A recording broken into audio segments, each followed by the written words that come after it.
Est-ce qu'il y a des choses, est-ce que ce paysage va changer? On est à l'aube d'un grand changement, d'une grande modification.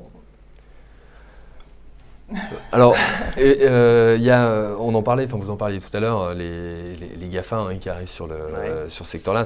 Il y a nécessairement un besoin pour les banques de se réinventer, de réinventer la relation avec leurs clients. Donc, les outils de gestion des finances personnelles, ça en fait partie. Si on suit cette évolution, comme l'évolution de l'espèce, il y avait les agences, et puis après la banque en ligne, et là on va rentrer dans une nouvelle ère, c'est un peu ça, on pourrait dire, c'est une nouvelle étape, un nouveau chapitre?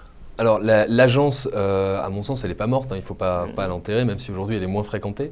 Le discours aujourd'hui des banques traditionnelles, c'est plutôt dire « Ok, on a compris, allons dans le digital, mais gardons une présence sur les territoires au plus proche avec nos agences. » Et c'est vrai que c'est leur force aujourd'hui.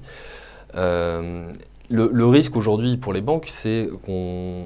Voilà, on le disait aussi, il y a des startups qui arrivent sur ce secteur-là, il y a des géants de l'Internet, et chacun est en train d'essayer de grappiller son petit morceau. Et une des questions, c'est est-ce que la banque, pour les particuliers, ce qu'on appelle la banque de détail, n'est pas en train finalement de se désagréger. Donc aujourd'hui, on une spécialisation de plus en plus forte qui serait adaptée à des profils.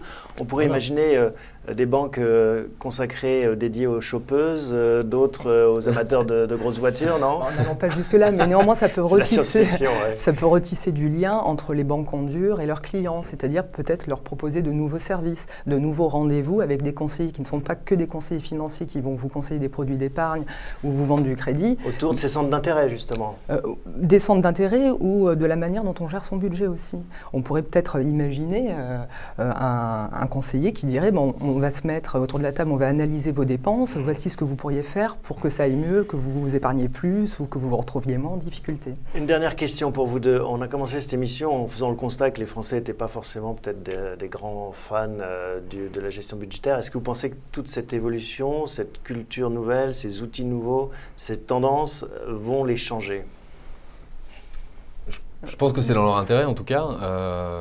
L'idée derrière tout ça, c'est toujours c'était bien de se dégager des marges de manœuvre et c'est, vous le disiez, s'enrichir sans voir ses revenus progresser. C'est une belle philosophie ça, voilà. Gagner plus sans gagner plus. Voilà, c'est ça. Et finalement, l'objectif derrière, c'est de gagner du confort de vie. Et on l'a vu, les outils aujourd'hui font beaucoup de choses à notre place. Donc c'est dommage de ne pas s'y intéresser. Ouais. Élodie ? Moi, je pense aussi que ça va être une tendance parce que les outils sont tellement simples à utiliser, tellement intuitifs que ceux qui utilisaient des cahiers ou des tableurs Excel vont peut-être les laisser tomber et que d'autres vont y venir. Et notamment, depuis que c'est disponible sur les smartphones ou les tablettes, c'est très simple. Donc, je pense que ça va se développer évidemment. Merci Élodie Toustou, vous êtes journaliste chez Mieux Vivre Votre Argent. Merci Adrien Pigeot, vous êtes consultant banque digitale chez Kappa Invest. Merci à vous tous pour votre écoute et pour vos questions surtout qui étaient nombreuses. J'espère qu'on a répondu à une partie d'entre elles. Vous pouvez continuer à échanger sur le site. On essaiera d'apporter des réponses. Merci beaucoup, à bientôt.